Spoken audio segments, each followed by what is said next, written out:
तो वहीं गांव की गवर्नमेंट कार्यक्रम के तहत हमसे खास चर्चा करने के लिए जुड़ रहे हैं सिद्धार्थनगर विकासखंड बर्डपुर नंबर 6 के ग्राम प्रधान इंजीनियर प्रदीप चौधरी। प्रदीप जी, बहुत बहुत स्वागत है आपका। जी सर। अब जिस तरह से, क्योंकि गांव की पंचायत एक हमारा कार्यक्रम है, गांव की गवर्नमेंट हमारा एक कार्यक्रम है, उस गांव की गवर्नमेंट के अंदर हम बातचीत करते हैं कि किस तरीके से पंचायत चुनाव से पहले वहां की जरूरतें हैं, किस तरीके से वहां पर आप लोग, क्योंकि लगातार वहां पर सक्रिय रहते हैं, तो किस तरीके की चीजें हैं। सबसे पहले मैं आपसे यह समझना चाहूंगा, जिस जगह से आप हैं, जिस पंचायत से आप हैं, वहां पर क्या स्थिति है, किस तरीके की चीजें हैं? वहां पे स्थिति सर पहले ये था, जो गांव में ग्राम पंचायत का मतलब होता है कि पब्लिक के नजदीक रहना, लोगों के नजदीक रहना और उनकी जो भावना है, उनकी जो सोच है गांव में, उनके पास बैठकर उनकी बातों को सुनकर और क्या वो चाहते हैं। ऐसी बहुत सारी समस्याएं आती है। पहले क्या था, मुझे लगा कि ग्राम पंचायत में जागरूकता लाना बहुत जरूरी है। जागरूकता मतलब उसमें कई सारे क्राइटेरिया जैसे आ गए कि पहले जब मैं प्रधान बना तो ये लगता था कि जैसे प्रधान से मिलने के लिए लोग सिफारिश करते थे कि मेरा ये काम करवा दो।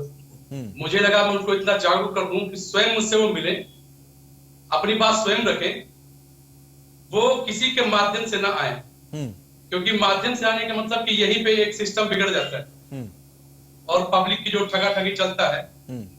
और मैंने उनको इस हद तक जागरूक किया कि आपका काम ब्लॉक पे हो, जिले पे हो, आप अपना काम स्वयं लेके आए, मैं आपके साथ चलूंगा कहीं पे भी। एक बार आप जाओगे, जागरूक हो जाओगे, आपको जानकारी हो जाएगी, तो कोई भी बंदा बीच का आपसे ठग नहीं सकता। और जो भी योजनाएं हैं, अगर हमने पब्लिक को ज्यादा तक जागरूक कर लिया, मेरी ये खुद की सोच है, अगर हम ज्यादा तक जागरूक कर लिए तो मेरा हर प्लान सक्सेस होगा। तो मैं उसी पे काम कर रहा हूँ सर कि मैं लोगों को ज्यादा से ज्यादा जागरूक करूं और इससे मेरा भी काम आसान हो जाता है। चौधरी साहब, जिस तरीके से, क्योंकि जब साक्षरता की बात होती है और जब बात होती है गांव के विकास की, तो शिक्षा का बहुत महत्वपूर्ण रोल होता है उसमें। और आप खुद, क्योंकि एक पढ़े लिखे हैं, इंजीनियर आप खुद में हैं, तो ऐसे में शिक्षा व्यवस्था को लेकर गांव में आपने क्या कुछ कामकाज किया और कैसे आप, क्योंकि अगर शिक्षित हो जाएगा गांव, तो आपने जिस बात का जिक्र किया कि उन्हें किसी दलाल की जरूरत नहीं पड़ेगी, किसी बिचौलिए की जरूरत नहीं पड़ेगी, उन्हें पता होगा कि उन्हें कहां जाना है और कैसे अपने काम करने हैं।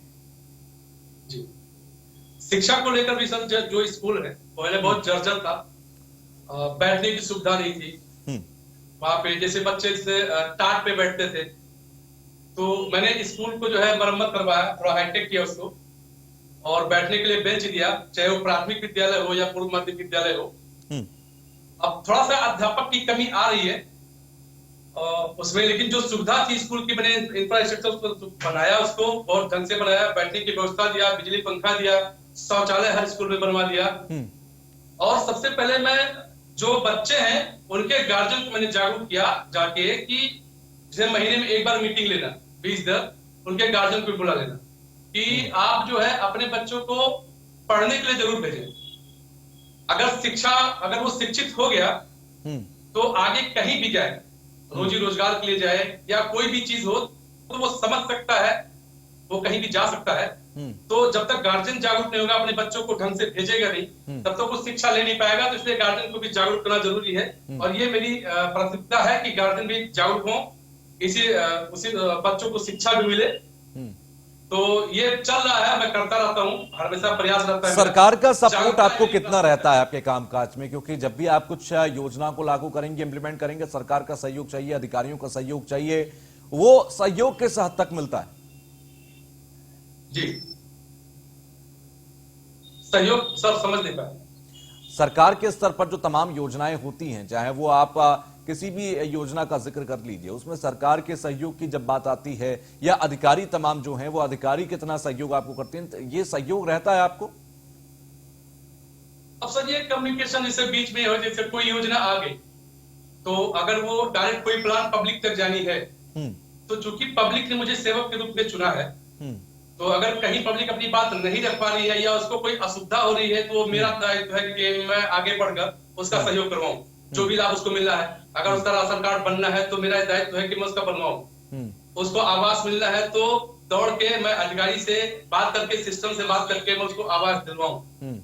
तो ये आवास दिलवाना, राशन कार्ड बनवाना, पेंशन दिलवाना, जो शौचालय है, जो पब्लिक का जो है कि डायरेक्ट पब्लिक तक पहुंचे, वो मैं भरसक प्रयास करता हूं कि बीच में किसी बिचौलिया का कोई हाथ ना हो। वो प्लान पब्लिक के लिए आया तो पब्लिक तक जाए और पब्लिक तक पहुंचता भी है। चलिए, बहुत बहुत शुक्रिया हमसे जुड़ने के लिए। प्रदीप चौधरी हमारे साथ जुड़े हुए थे, आपका बहुत बहुत शुक्रिया।